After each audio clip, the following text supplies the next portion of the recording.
Hello everyone and welcome back to another Wizard101 video. Today, I am sick. My chest hurts. I have a bad cough. I'm going to try to make my way through this video without destroying your ears with a cough or anything, but we'll see how it goes. Today, I thought I would go over, I believe someone recommended it in my Discord server. Maybe someone recommended it in my comments. I don't know, but it was a recommendation from like over a week ago now, so I am way too lazy to find it, but I still remember it, and I'm going to do it because I thought it was a good video idea. And that is rating each of the final bosses in Wizard101. Now, I believe they said ranking it, but it's kind of hard to just rank 3 things and then call it a video. So I decided today to rate each of them, going over 3 separate things for each one and how I feel about them, which is the events surrounding the final fight and the boss, the story of that boss, and finally, the fight in of itself. So, now that that's out of the way, the intro, let's get into it, starting with Malistaire. Now, I'm going to say, I really like Malistaire. I think Malistaire's entire questline is very well done. It was a perfect first final boss for Wizard101. Let's go over the events around Malistaire. Specifically, what I'm talking about is the fact that in this case, he specifically comes to Dragonspire with the purpose of, you know, controlling the Dragon Titan and then destroying the world and everything to, you know, be with his dead wife. So, in this case specifically, we have to go through the entire Dragonspire Academy, become a dragon rider, and fly here on the back of a dragon, which in my opinion is just so cool. I thought this entire area was really fun, and I absolutely love the cutscene of you flying in the dragon, coming to the Grand Spire itself, which the Grand Spire is a fun dungeon as well. You have that elevator cutscene thing that goes up. That was the first time Wiz has ever done anything like that, and I always really loved it as a kid. And I think that the events surrounding Malistaire are really cool. In regard to the story, Malistaire, in my opinion, has the most sympathetic story, which, in my opinion, is how you make a good villain. A good villain needs to have a sympathetic story so that the reader doesn't just view them with pure hate or disgust. In the case of Malistaire isn't really an evil dude to be. I mean, sure, he's evil, but he isn't evil for the sake of being evil. He's not inherently a cruel person. Malistaire really just wants to see his dead wife, which I think is really cool and really good that KingSile's first final boss has a really sympathetic goal. Like, I mean, I don't know about you guys, but I don't hate Malistaire. I'm rather sympathetic to him. I find it almost like it's sad because he lost his wife, who he's obviously very close to, and he's going through all this trouble, all this pain, doing things that he wouldn't usually do for the sake of actually reuniting with his wife, which is, it's honestly, you know, like, it's a really good story. It's a heartwarming story, and I really like it. I think Malistaire's story out of the 3 is probably my favorite. In regards to the fight, I think Malistaire's fight has become rather lackluster as time goes on. Recently, they nerfed it, as in they debuffed his health, making it go from 10,000 to 8,000, which in my opinion was the exact opposite of what they needed to do. I think Malistaire's fight actually needed to be slightly harder, because we've gotten to a point where when you get to Malistaire at like level 45 to 50, honestly, the fight isn't even that difficult. As long as you have Feint and, you know, some enchants and whatever, you're going to be completely fine. Obviously, if you don't have enchants and stuff, it might be a bit more difficult, but still, I think you could still duo it with someone, even without, right? Which makes me think that it should definitely be a bit harder. I don't know if there should be cheats, because cheating bosses hadn't really been introduced yet, but I definitely think that the boss, I think he should at least have like maybe 14,000 health instead of 8,000. I think 10,000 was decent. 8,000 is definitely too low. I wish that it had like 14, 15, somewhere in there to actually make up for it. But I would like to say, I think that the events leading up to the dungeon and the dungeon itself is really good. I just think the Malistaire fight was a bit lackluster, but honestly, I think it's pretty good. And for the rating I'd give Malistaire, I'd give him 9 out of 10 as a villain. He's a really good villain, a sympathetic villain, which is my favorite type. So let's go on to the next one, which is Morganth. Alright, I'll be completely honest with you, I don't like Morganth. I think Morganth, out of the 3 final bosses, is objectively the worst out of them. Now, I know some of you may be surprised, some of you like Morganth, But in my opinion, Morganth is the exact example of how not to make a villain. The problem with Morganth is, and the problem I've always had with her, is she is completely irredeemable and completely unlikable in every way. She's not a villain for a specific purpose. She's a villain for the sake of being a villain. She just wants power and then to destroy the spiral.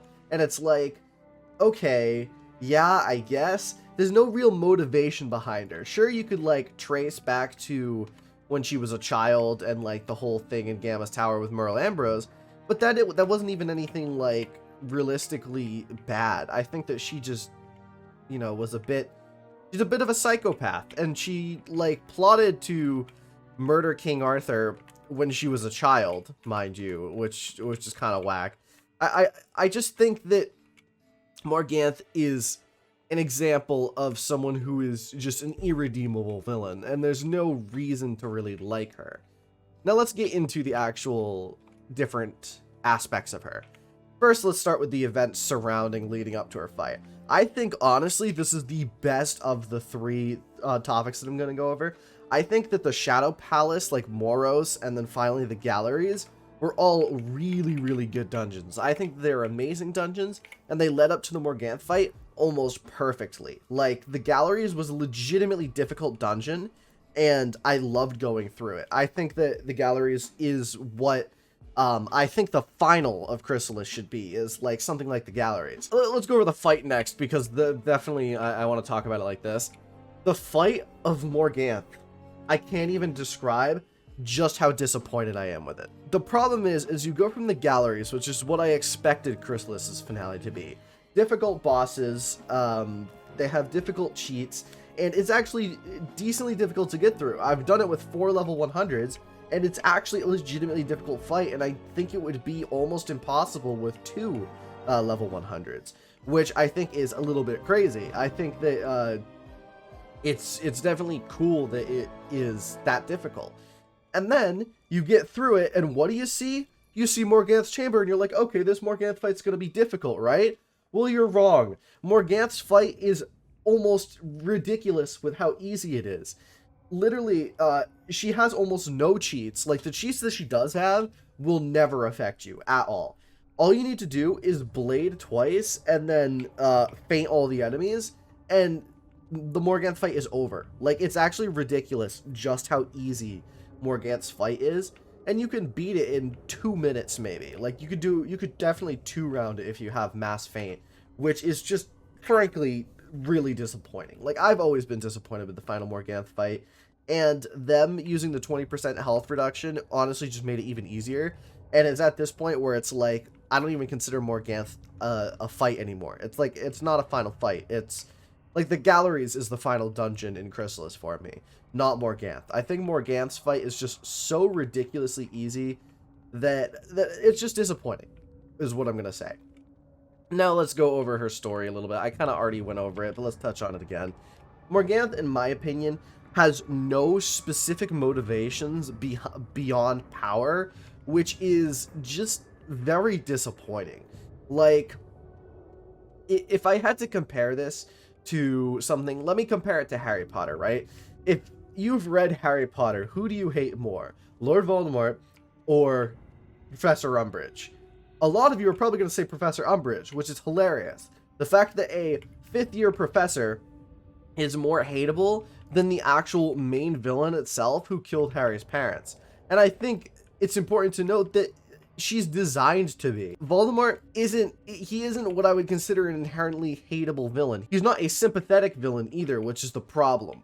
Voldemort, all he does is he does evil stuff for the sake of being evil, and that's my least favorite type of villain. A villain that has no complexity to them and has just kind of been like, yeah, I'm just evil, right? Another example of this is Star Wars, right? Like, Palpatine is an evil bastard, right? He's a villain who is evil for the sake of being evil.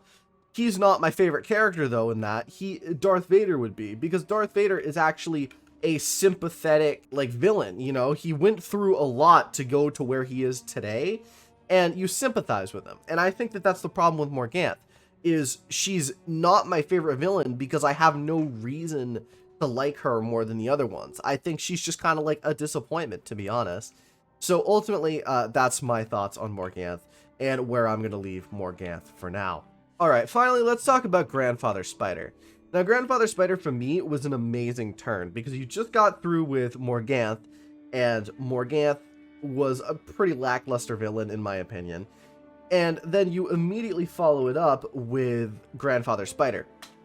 Grandfather Spider to me was an amazing villain for so many reasons. I actually love Grandfather Spider. I love the fact that he is not necessarily evil for the sake of being evil, like Morganth, as I said. He has an actual reason to do what he does, and that's the fact that Grandmother Raven is kind of a bitch. You know, she actually locked his heart away, like outcast their children, whatever. Ultimately, I would say Grandmother Raven is more at fault than Grandfather Spider was, and I always found that twist to be really, really cool.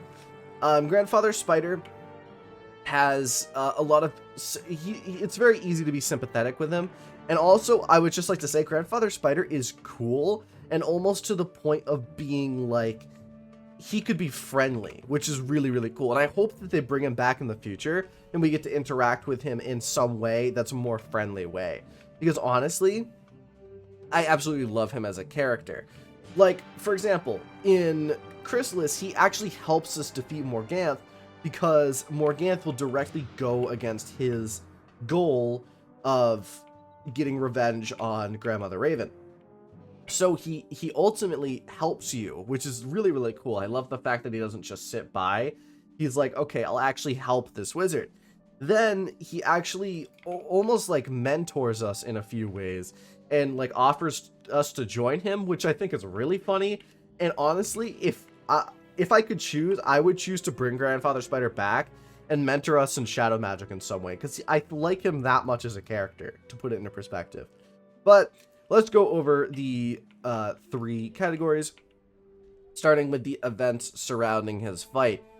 So the events surrounding his fight, specifically, if we're talking about his fight, is in Mirage.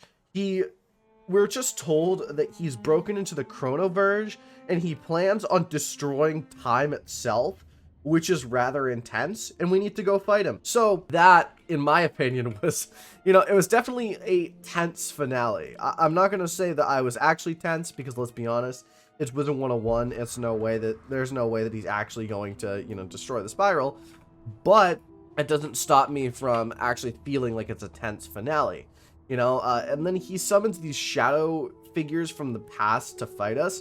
Well, I did really, really like the Jabberwock. I thought that made sense. I will say that Bort Malletmane was a weird choice to bring back as a shadow monster. It's not like he's just this random boss in Crocotopia. I feel like it would make much more sense if, like, even if, say, we brought back, like, Morganth or something, which would have been a real twist, or we brought back, like, Crocopatra. Like, at least those are actually impactful, and not Bort Malletmane. You know what I'm saying, right? But I would like to say I like this as a final dungeon. Now, in regard to the actual fight itself, it is definitely a difficult fight. It's easier with high levels, but it's a quite difficult final fight, and definitely is more difficult than Morganth, which I'll give it kudos for, right? It's a difficult final fight, and I really like it, and I absolutely love the actual ending of the fight, where you find out that Mallory actually is going to try to, you know, destroy him, despite the fact that we're like, no, don't do that, and then she kind of screws everything over. I would say it's a really, really good finale to the fight, and I absolutely enjoyed it, and it definitely lended well to the finale of the arc, which I really, really liked as well, with him reuniting with Grandmother Raven and us defeating the Storm Titan and all that. I thought it was really, really good. Ultimately, I would say his story, his fight and events are all really good, and I would give them probably an 8 out of 10.